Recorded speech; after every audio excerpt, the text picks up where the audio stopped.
जय श्री राम। राधे राधे। हे मातृत्व की देवी, आपका वंदन है। हे कल्याणी, हे मातृत्व को धारण करने वाली ईश्वरीय स्वरूपा, सबसे पहले तो मैं आपको इस महान, इस दिव्य और इस अलौकिक यात्रा के लिए कोटि कोटि बधाइयां देना चाहता हूं। ये कोई साधारण यात्रा नहीं है, ये तो सृष्टि के सबसे बड़े उत्सव में आपकी भागीदारी है, जहां आप स्वयं एक साधारण स्त्री से सृजनकर्ता बन चुकी हैं। इस बात को जरा गहराई से महसूस कीजिए। ये कोई साधारण बात नहीं है।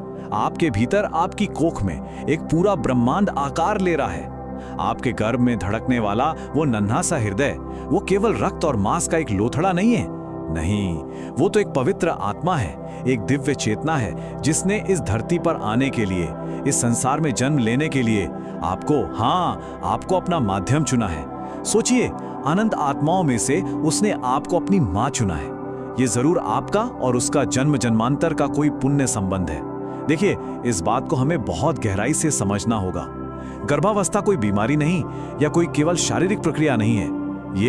ये एक 270 दिनों का अखंड तप है। एक ऐसा महायज्ञ है जिसमें आपके विचार, आपके भाव, आपका भोजन और आपका आचरण, यही सब आहुति हैं। आपकी हर एक सकारात्मक सोच उस यज्ञ की अग्नि को और प्रज्वलित करती है, और हर नकारात्मक विचार उस पर धुएं का आवरण डाल देता है। और इस महायज्ञ का जो फल होगा, वो होगी एक देवतुल्य संतान। हमारा वैदिक विज्ञान और हमारा गर्भ उपनिषद इस रहस्य को सदियों पहले ही उजागर कर चुके हैं। गर्भ में पल रहा शिशु अपनी माँ के हर विचार को सुनता है, हर भावना को महसूस करता है और उसी के अनुसार अपने अवचेतन मन का, अपने संस्कारों का निर्माण करता है। क्या वीर अभिमन्यु ने चक्रव्यूह भेदने का वो अद्भुत रहस्य माता सुभद्रा के गर्भ में नहीं सीखा था? क्या भक्त प्रहलाद ने नारायण की भक्ति की वो अमर ज्वाला माता क्याधु के गर्भ में ही आत्मसात नहीं कर ली थी? और आप सोचिए, आज के इस कोलाहल भरे, इस तनावपूर्ण और इस भ्रमित करने वाले युग में यदि किसी चरित्र की, किसी आदर्श की हमें सबसे अधिक आवश्यकता है, तो वो हैं मर्यादा पुरुषोत्तम भगवान श्री राम। श्री राम केवल एक अवतार नहीं है, वे तो मानवीय चेतना के सर्वोच्च शिखर हैं। एक आदर्श पुत्र, एक आदर्श भाई, एक आदर्श पति और एक आदर्श राजा का साक्षात जीता जागता स्वरूप। अगर इस पवित्र ज्ञान से आपके हृदय का कोई तार जुड़ रहा है, अगर आपको ऐसा महसूस हो रहा हो कि ये बातें, ये ज्ञान सीधे परमात्मा से आप तक पहुंच रहा है, तो बस एक पुष्प अर्पित कर अपनी श्रद्धा प्रकट कीजिए। इस आध्यात्मिक परिवार का हिस्सा बनने के लिए हमसे जुड़ जाइए, ताकि हम सब मिलकर इस दिव्य यात्रा पर और आगे बढ़ सकें। तो आइए अब हम अपनी इस पवित्र तीर्थ यात्रा का शुभारंभ करते हैं।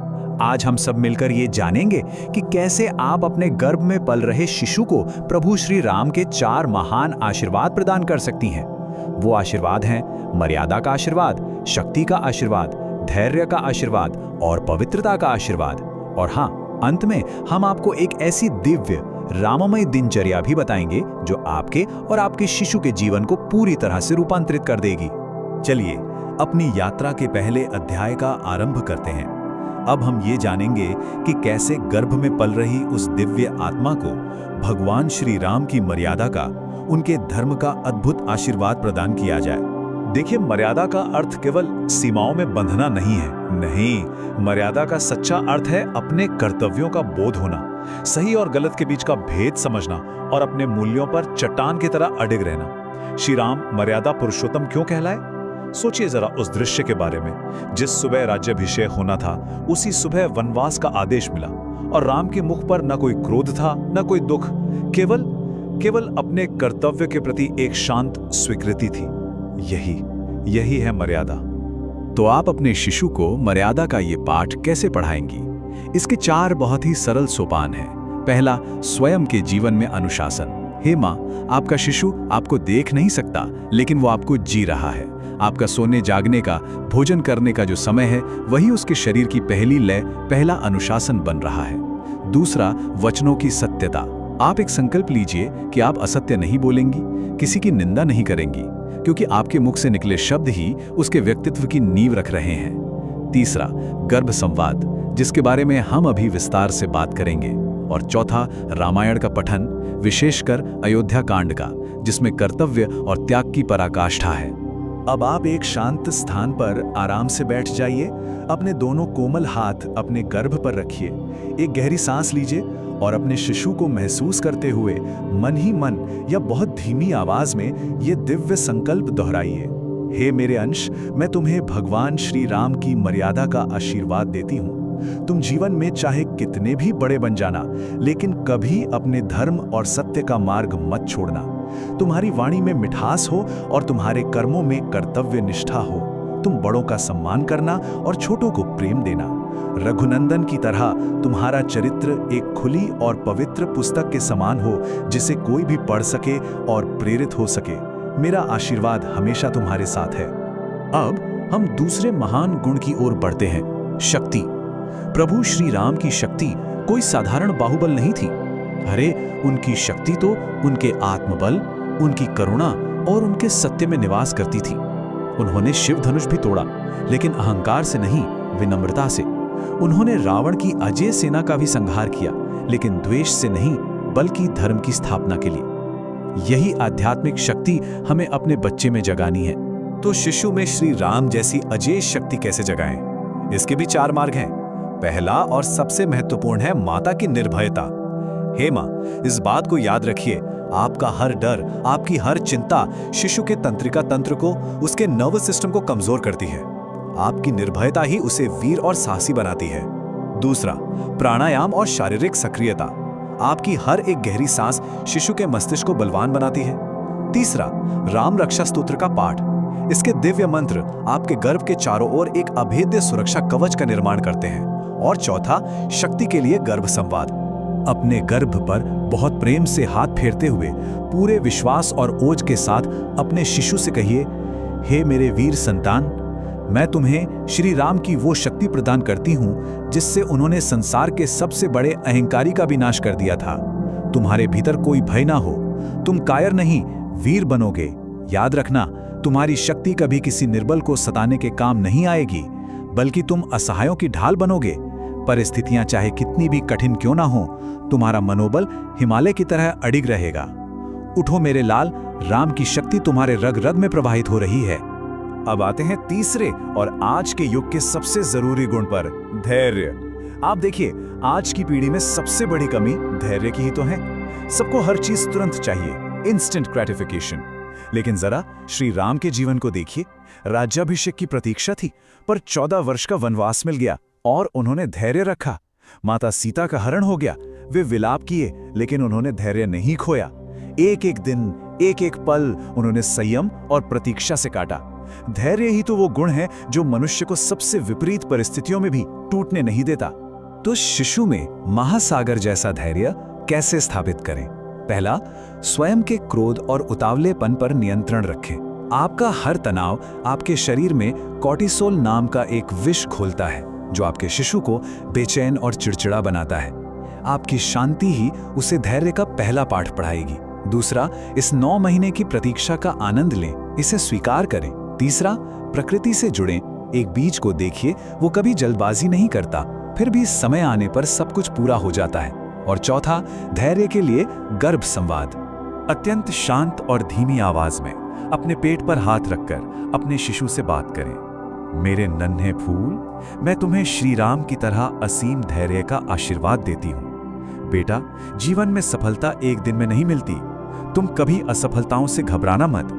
जैसे भगवान राम ने धैर्य से एक एक वानर को जोड़कर एक विशाल सेना बना ली थी, वैसे ही तुम भी अपने जीवन का निर्माण धैर्य और लगन से करना।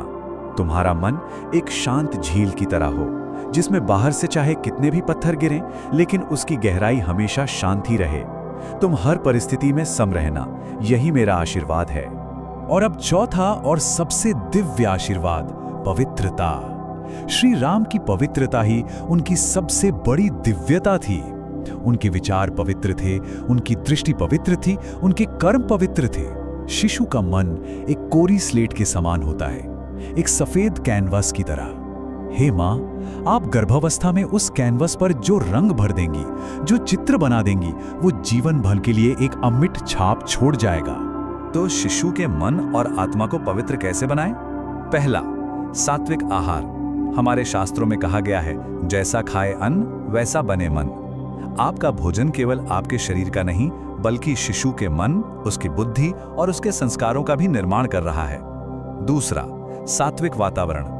इन 9 महीनों के लिए नकारात्मक खबरों, कलह और हिंसक दृश्यों से पूरी तरह दूरी बना लें। आप जो देखती हैं, जो सुनती हैं, शिशु वही ग्रहण करता है। तीसरा, क्षमा भाव। अपने मन में किसी के लिए कोई कड़वाहट, कोई द्वेष न रखें। ये कड़वाहट एक विष है जो आपके गर्भ के अमृत तुल्य जल को भी अशुद्ध कर देता है। और चौथा, पवित्रता के लिए गर्भ संवाद। अपने शिशु को महसूस करते हुए पूरे वात्सल्य और प्रेम के साथ कहिए, हे पवित्र आत्मा, तुम तो स्वयं ईश्वर का साक्षात अंश हो। मैं तुम्हें श्री राम की तरह निर्मल और पवित्र हृदय का आशीर्वाद देती हूँ। संसार की कोई भी बुराई, कोई भी लोभ या मोह तुम्हारी आत्मा को मैला ना कर सके। तुम्हारी दृष्टि में सबके लिए करुणा हो और तुम्हारी उपस्थिति से ही लोगों को शांति मिले। तुम कमल के फूल की तरह रहना, जो कीचड़ में खिलकर भी उससे हमेशा अछूता रहता है। तुम्हारे विचार गंगा के जल के समान पवित्र हों। देखिए, इस ज्ञान को केवल सुन लेना ही पर्याप्त नहीं है, इसे अपने जीवन में, अपनी दिनचर्या में ढालना होगा। तो आइए अब हम आपको एक आदर्श राममय दिनचर्या बताते हैं, जिससे ये सारे दिव्य गुण सहज ही, बिना किसी प्रयास के आपके और शिशु के जीवन का हिस्सा बन जाएं। प्रातः काल कोशिश करें कि ब्रह्म मुहूर्त में उठें। उठते ही सबसे पहले अपने दोनों हाथों की हथेलियों को देखें और ये श्लोक बोलें, कराग्रह वसते लक्ष्मी, कर मध्य सरस्वती, कर मूलित गोविंदा, प्रभाते कर दर्शनम। अपने हाथों में ही देवों का दर्शन करें। फिर अपने गर्भ पर हाथ रखकर अपने शिशु को सुप्रभात कहें। एक तांबे के लोटे में जल लें और उसे देखते हुए 11 बार राम नाम का जाप करें। ये ध्वनि की ऊर्जा जल के अणुओं को सिद्ध कर देगी और फिर उस जल को पी लें। ये राम रसायन आपके और शिशु के शरीर की सारी अशुद्धियों को नष्ट कर देगा।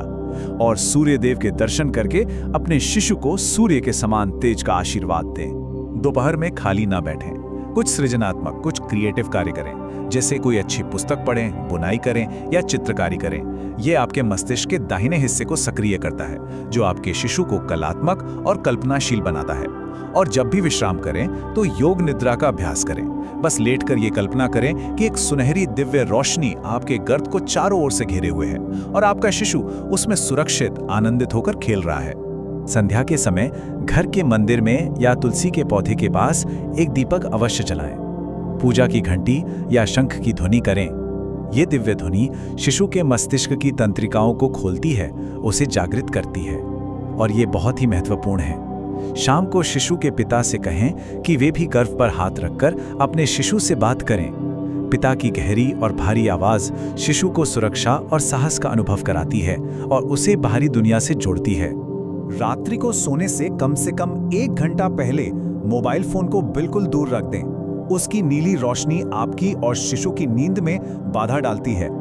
कोई भी धार्मिक या प्रेरक पुस्तक पढ़ें और अंत में अपने शिशु से कहें, बेटा बेटी, आज का दिन बहुत सुंदर रहा, अब तुम आराम से सो जाओ। भगवान श्री राम और माता सीता तुम्हारी रक्षा कर रहे हैं। ऐसा सोचकर पूर्ण विश्वास और शांति के साथ प्रसन्न चित्त से सो जाएं। और अंत में, हे कल्याणी, इस एक बात को अपने हृदय में हमेशा के लिए अंकित कर लीजिए। मातृत्व एक यात्रा है जहां आप एक साधारण स्त्री से सृष्टिकर्ता बन जाती हैं। आपके हाथ में इस समाज का भविष्य है। यदि आज आप अपने गर्भ में पल रहे इस नन्हे जीव को श्री राम के गुणों से सींच देंगी, तो यकीन मानिए, कल ये धरती एक बार फिर राम राज्य का अनुभव सब कर सकेगी। आप केवल एक शिशु को नहीं, आप एक पूरे युग को जन्म दे रही हैं। और एक बात हमेशा याद रखिएगा, पूर्णता की चिंता मत कीजिए। कभी कभी तनाव हो भी जाए तो अपराध बोध से मत भरिएगा। बस अगले ही पल मुस्कुरा दीजिए और भगवान का नाम ले लीजिए। आपकी एक मुस्कान आपके शिशु के लिए दुनिया की सबसे बड़ी औषधि है। आपका प्रेम हर भूल को सुधार सकता है। प्रभु श्री राम की कृपा, माता सीता का वात्सल्य, लक्ष्मण जी का तेज और भक्त हनुमान जी की शक्ति आप पर और आपके गर्भस्थ शिशु पर सदैव बनी रहे। आपका यह गर्भकाल अत्यंत सुखद, सुरक्षित और आध्यात्मिक आनंद से भरा हो। आप एक स्वस्थ, सुंदर, संस्कारी और यशस्वी संतान को जन्म दें। यही ईश्वर से हमारी मंगल कामना है। यदि आप ऐसी ही दिव्य ज्ञान गंगा में आगे भी डुबकी लगाना चाहते हैं तो अपनी श्रद्धा प्रकट करें, इस परिवार से जुड़ें और प्रभु के प्रति अपनी भक्ति दर्शाते हुए कमेंट बॉक्स में जय श्री राम अवश्य लिखें। प्रभु आपका कल्याण करेंगे।